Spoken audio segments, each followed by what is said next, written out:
Good afternoon again to everybody. I will give a few seconds for the attendees to enter the room, but it is Friday. It's 2 o'clock in Jamaica. It's 3 o'clock in Eastern Caribbean in St. Lucia, where my chairwoman is, and different times around the world. I will wait to see if we manage to get Dr. Shelton from Guam, who I think was the furthest away, back online. But it has been an amazing 2 days of discussion, of learning for me, of interaction, of exchange with you all here today. And we're very, very happy that you were able to join us for this Caribbean Conservation Finance Congress for 2023. For those who do not know, my name is Karen McDonald-Gale, and I am the CEO of the Caribbean Biodiversity Fund. And welcome to our closing ceremony for this Congress. It's been a really fulfilling experience. We really have spent a lot of time discussing and trying to figure out what makes sense in terms of advancing circular economies in a Caribbean setting, in a small island developing state setting. And just to start with a little bit of the takeaways from the last 2 days, we've had presentations that took us from the discussion of what it means as a small island developing state to consider circular economy, what it means in the United Nations setting, what it means in the setting for marine litter and marine waste. We have had discussions and presentations from Guam, where they've been doing on-the-ground work in terms of waste management and ideas for circular economy. And we've had presentations as well from some of the partners who are actually doing other projects with circular economy on the ground. In all, we had over 16 presenters, just about 16 presenters. And so I won't go through all of them, but we really hope that everybody was able to understand a little bit more about the Caribbean Biodiversity Fund and the work that we will be trying to do, but also the ideas that we want to bring to the table on circular economy. And the very last session that we had was our interactive networking session.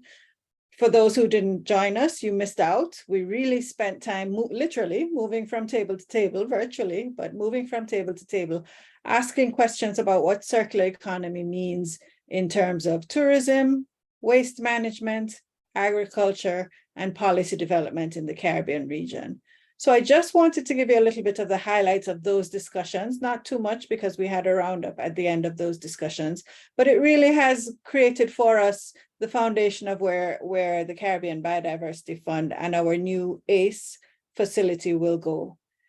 There was a lot of discussion on the idea of not reinventing the wheel, using some of what's already been done in the region and in other parts of the world in terms of circular economy and growing from those, moving from those pilots to really replicating examples of what's possible in the Caribbean region.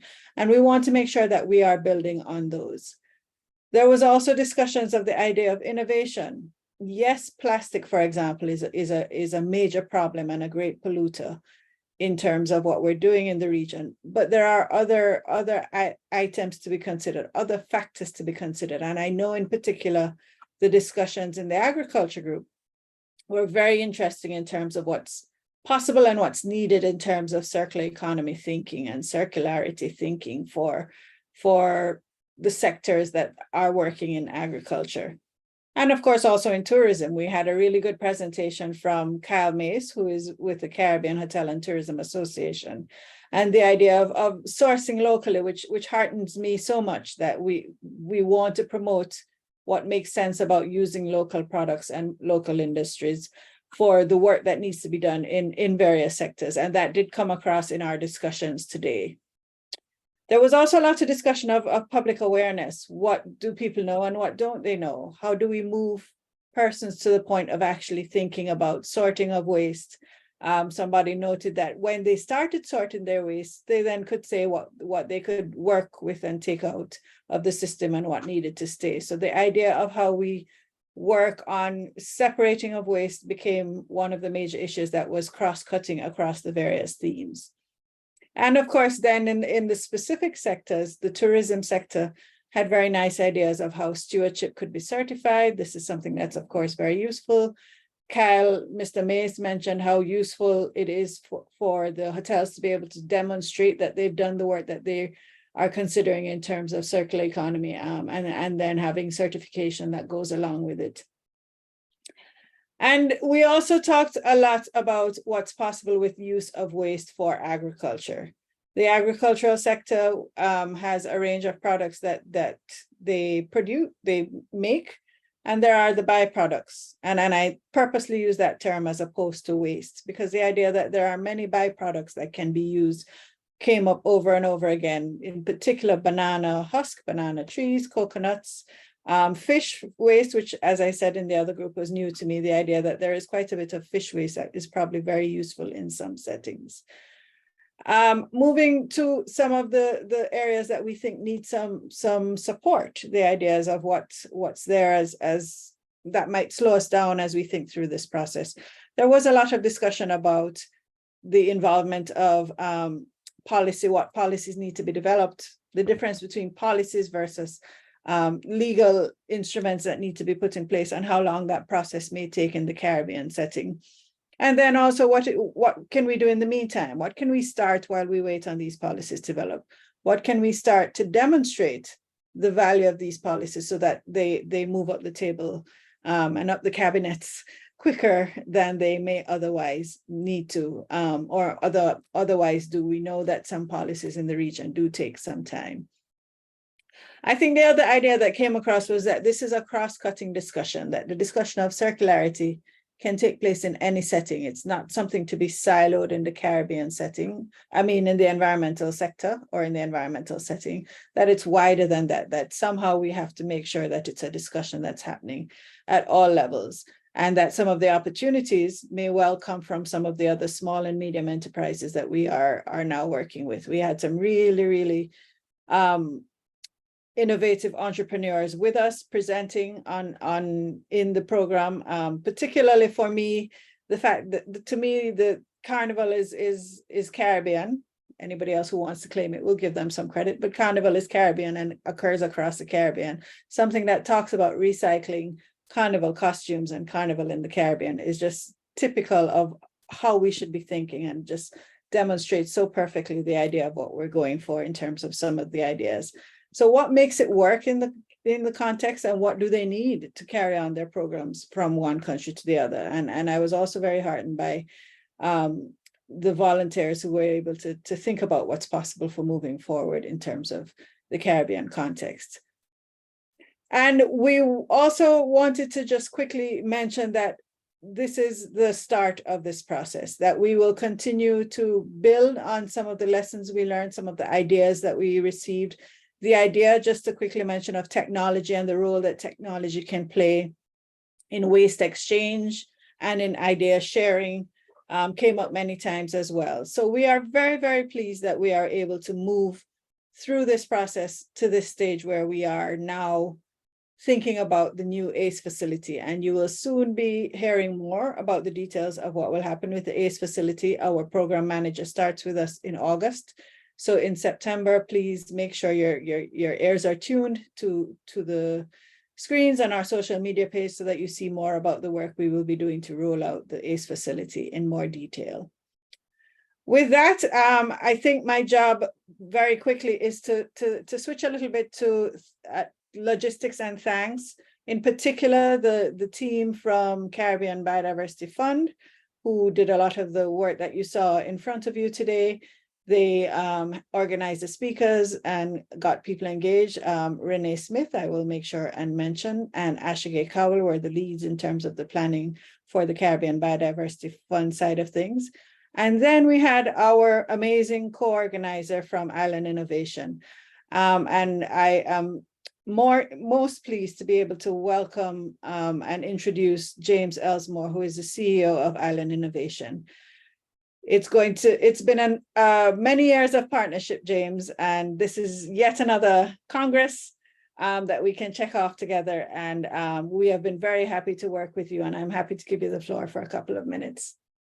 Thank you so much, Karen. And we really appreciate having worked for several years now with the CBF, the opportunity to be a partner to help bring this really amazing event together. I think it's the third event that we've run together, in addition to the other work that we do in various capacities to support the Caribbean Biodiversity Fund's amazing work.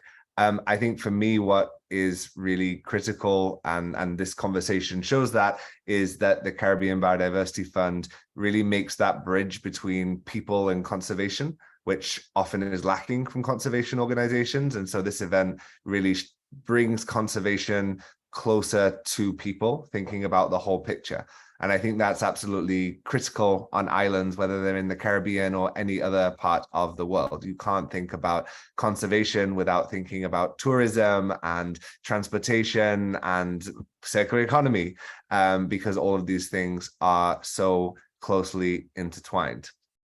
And the CBF does a very innovative job of tackling some of these issues. I also wanted to give thanks to our team at Island Innovation.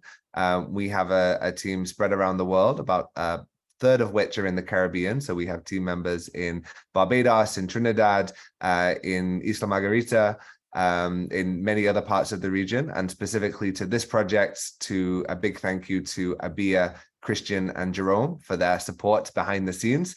Sometimes you don't realize the amount of work that goes into this, and I know they've been working very closely with Renee on the CBF team to make this happen. So thank you to Renee also for that. We as an organization, although a large part of our team and work is in the Caribbean, we work with islands all around the world, from the Arctic to the South Pacific to Patagonia. And this conversation about circular economy is not unique to the Caribbean in some senses. There are many islands in other parts of the world that try and figure out how do they, at the scale, with the resources that they have and with those limitations, try and tackle this huge issue. And I think it's very important to think and look at how other regions are tackling this problem.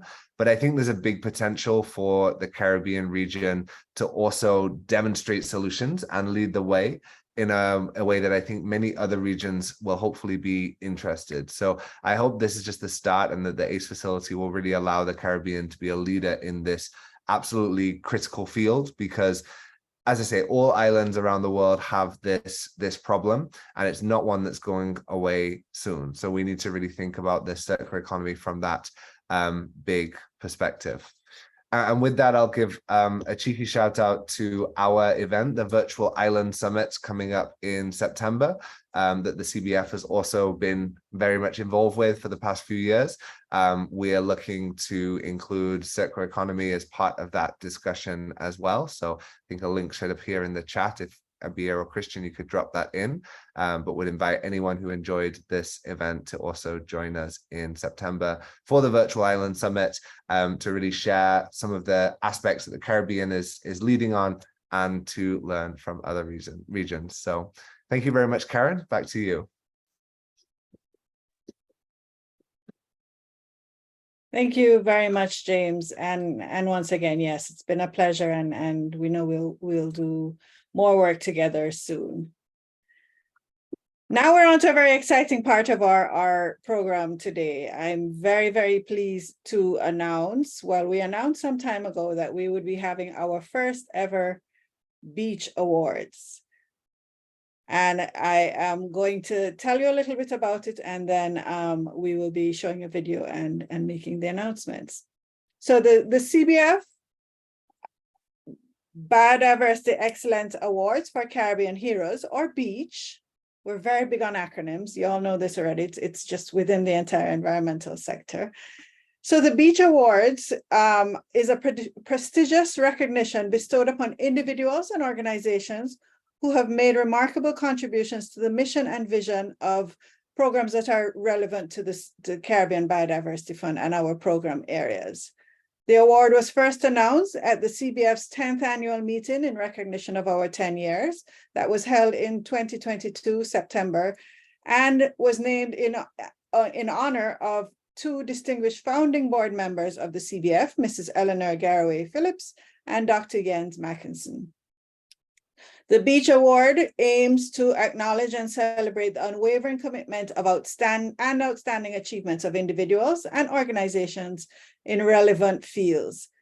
And we are pleased to have gone through a process of first asking for nominations, and that opened in May, and then receiving for both individuals and organizations a number of nominations that we went through. The idea of the award is to recognize and honor champions for Caribbean biodiversity in relevant fields in the region, to promote and increase awareness of the work of the CBF, to pay tribute to the dedication and significant contributions of our board members by naming the awards after them, and then to generate interest and raise awareness of the key focus areas of the CBF. So we have done our homework. In all, we had, want to make sure I say the right thing. We had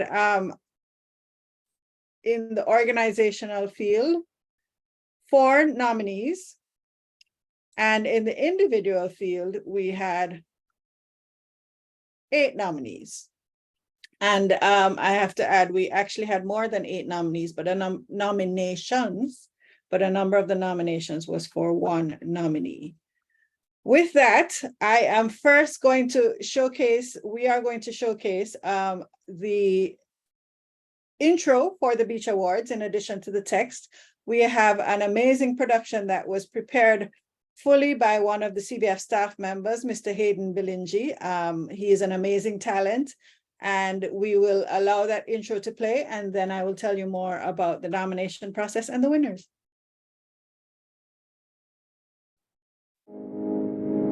Celebrating people who've paved the way for conservation of our base, but it starts from the mountains down to our seas, our mangroves and our coral reefs.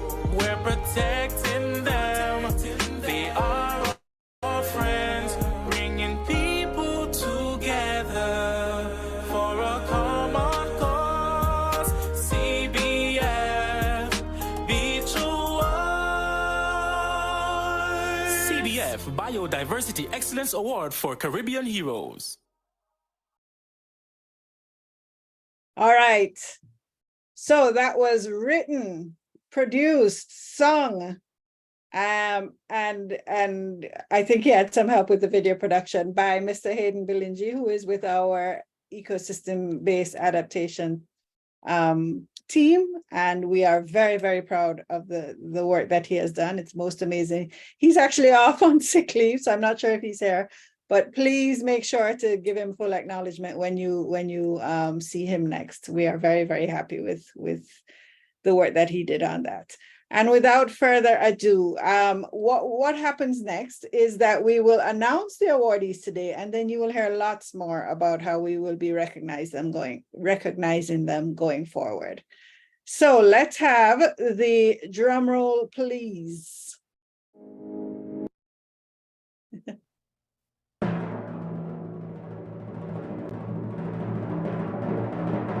So the individual winner for the Beach Award for 2023 is Professor Judith Gobin, and I know she's in the audience, and I promised her I would only be calling her name and reading out the plaque, but we want to make sure and acknowledge she actually received many nominations, and Miss Professor Gobin is a Caribbean marine scientist. Sorry, I'm blind. You have to see with me. Is a Caribbean marine scientist that has achieved a number of firsts as a national of Trinidad and Tobago. She is the foremost is her appointment in 2020 as the first female professor in life sciences in the 62-year history of the St. Augustine campus, the University of the West Indies in Trinidad and Tobago. She was the only Caribbean student who worked on the Global Census of Marine Life project, within which the Rocky Shore Biodiversity of Trinidad and Tobago was highlighted. She was also the first Caribbean marine scientist to be invited to join an expedition by the EV Nautilus on its deep sea explorations in the Caribbean, from which approximately 93 new species were found, and let's read again. 93 species new to science were recovered. She contributed to the World Oceans Assessment Report and was a member of the Jeff UNEP IAS Invasive Alien Species Project and Marine Working Group National Coordinator. She's also been involved with UNDP Jeff projects, the Ministry of Food Production, Land and Marine Affairs in Trinidad and Tobago. Professor Judith Gobin, we congratulate you on this award, and you will be hearing more from us. The organizational award goes to, I don't think we have another drum roll, unfortunately. Oh, we do.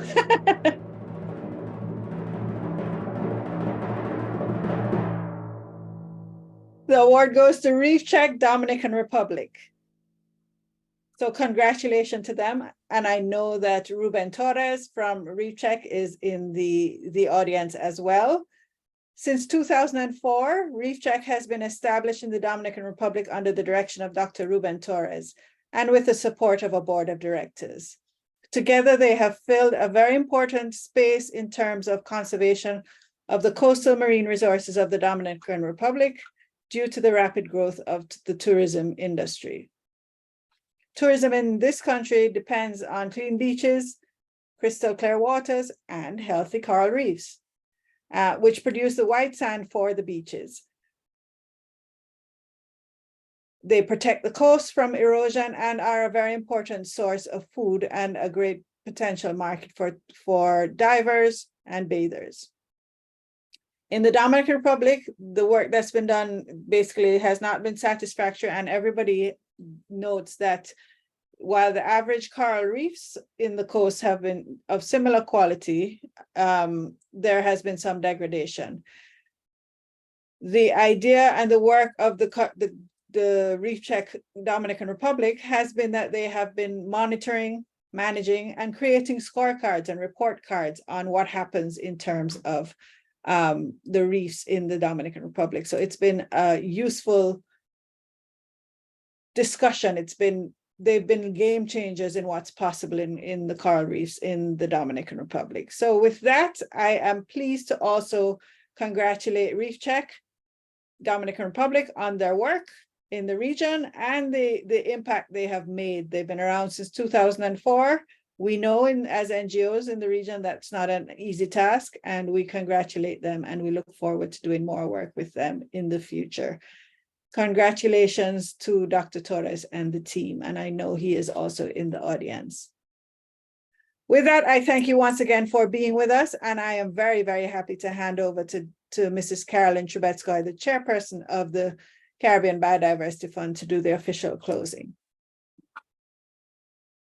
Thank you very much, Karen. Hello again to all of our esteemed participants. So I got to have the first, and now I also get to have the final word. Today is actually World Nature National Conservation Day, so what a better way to celebrate it. As we bring our Caribbean Conservation Finance Congress themed Advancing Circular Economies to a close, I would actually love to be in a room with you in person to see your reaction and hopefully also complete satisfaction with our event over the last 2 days. I am certainly full of pride myself and also gratitude. And I say so not only on my behalf, but also as the chairwoman of the Caribbean Biodiversity Fund, our board of directors, our committees, our event organizing committee, and also the secretariat. I hope you agree that we embarked on a remarkable journey over the last 2 days, exploring the frontiers of circular economies and how they could be applied in biodiversity conservation within the Caribbean. Throughout this Congress, we have engaged in, I hope what you would agree with, stimulating panel discussions, thought-provoking presentations, and collaborative sessions that have deepened, I hope, our understanding and will propel us forward in our mission. Today, as we conclude, I have the privilege of presenting the key insights and recommendations that have emerged from these enlightening sessions. During the opening ceremony, we heard from Mr. Christopher Corbin, the coordinator of the UNEP Cartagena Convention Secretariat, who delivered an impactful keynote speech. His expertise and vision shed light on the crucial role of circular economies in achieving sustainable development and safeguarding our environment. His keynote speech also served as a powerful reminder of the urgency and the significance of our collective efforts, and reminding us that the transition towards a circular future is not just an aspiration, but a necessity for the well-being of our planet, our future generations, and of course, our beautiful Caribbean. In the panel discussion, our considerations for using circular economy in biodiversity conservation, we explored the intricate relationship between circular economy principles and their integration into conservation practices. We recognized the need for holistic approaches that take into account the social, economic, and also environmental dimensions of circularity. Another panel discussion titled Circular Economy in Practice showcased inspiring case studies from the recent AID initiative, Plastic Beach Party and Caribbean Sustainable Tourism. These real-life examples demonstrated the transformative power of circular economy principles in diverse contexts, from sustainable productions to waste management and resource optimization. Our engaging presentations on circular economy success stories from the Caribbean and the world provided us with valuable insights into the positive results gained from implementing circular principles. These success stories showcased innovative solutions and demonstrated the potential for replication and scaling up of circular economy models in the Caribbean region and beyond. We also had a very interactive session on generating ideas towards Caribbean circularity, which was the perfect collaborative environment where diverse stakeholders came together to brainstorm and generate new ideas for advancing circular economies in the Caribbean. I would like to say that the energy and enthusiasm in these rooms were truly inspiring, and I'm glad I could be part of it. Based on the wealth of knowledge shared and the discussion held during these sessions, I'm now delighted to present our key insights and recommendations. And I'm sure there will be a few more added as we go through these various sessions once again. On the policy and regulatory framework, advocate for the development and implementation of comprehensive policies and regulatory frameworks that support and incentivize circular economy practices in biodiversity conservation. Collaboration and partnerships. Foster multi-stakeholder collaboration and partnerships to promote knowledge exchange, share best practices, and drive collective action in advancing circular economies. Capacity building and education. Invest in capacity building initiatives and educational programs to enhance awareness and understanding of circular economy principles among stakeholders, communities, and our future generations. Financing mechanisms. Explore innovative financing mechanisms and public-private partnerships to unlock funding opportunities for circular economy projects and initiatives. Technology and innovation. Embrace technology and innovation as enablers of circular economy practices, promoting the development and adoption of sustainable technologies and solutions. These key insights and recommendations serve as a blueprint for our collective efforts towards a circular future in the Caribbean. They provide a foundation upon which we can build transformative actions, mobilize resources, and drive tangible change in the conservation finance landscape. I would like to express my heartfelt gratitude to all 15 speakers, 27 panelists, and almost 500 persons who signed up to be participants and I thank all of them for their valuable contributions and active engagements throughout this Congress. Your expertise, your passion, and dedication have been instrumental in shaping the success of these 2 days. I also want to extend my sincere appreciation to our partners and the organizing committee for their unwavering support and tireless efforts in making this Congress a resounding success. And that's why I would like to be in a room with you and hear some applause. I also would like to offer congratulations to the inaugural CBF Mackinson Garraway Phillips Beach Award recipients. The Biodiversity Excellence Awards for Conservation Heroes and Short Beach launched as part of our 10th anniversary celebrations, was established to honor outstanding individuals and organizations for their exceptional contributions to biodiversity conservation and sustainable development within the Caribbean. The award was named after our founding directors, Jens Mackinson and Eleanor Phillips. We look forward to you joining us in Panama later this year for the official award ceremony. As we wrap up this year's Congress, let's not forget what we learned, the relationships we built, and the motivation we found. Now it's time to take all that back home and put it into action. Let us continue to champion circular economies, promoting sustainable ways of living, and doing our part to protect the stunning biodiversity of our Caribbean. Thank you all for being part of this event. May our collective action drive us towards a more sustainable and prosperous Caribbean, and also be on the lookout for our new CBF ACE facility, which will be offering grants in the coming year for circular economy projects. Thank you, and it is my job now to say goodbye to everybody.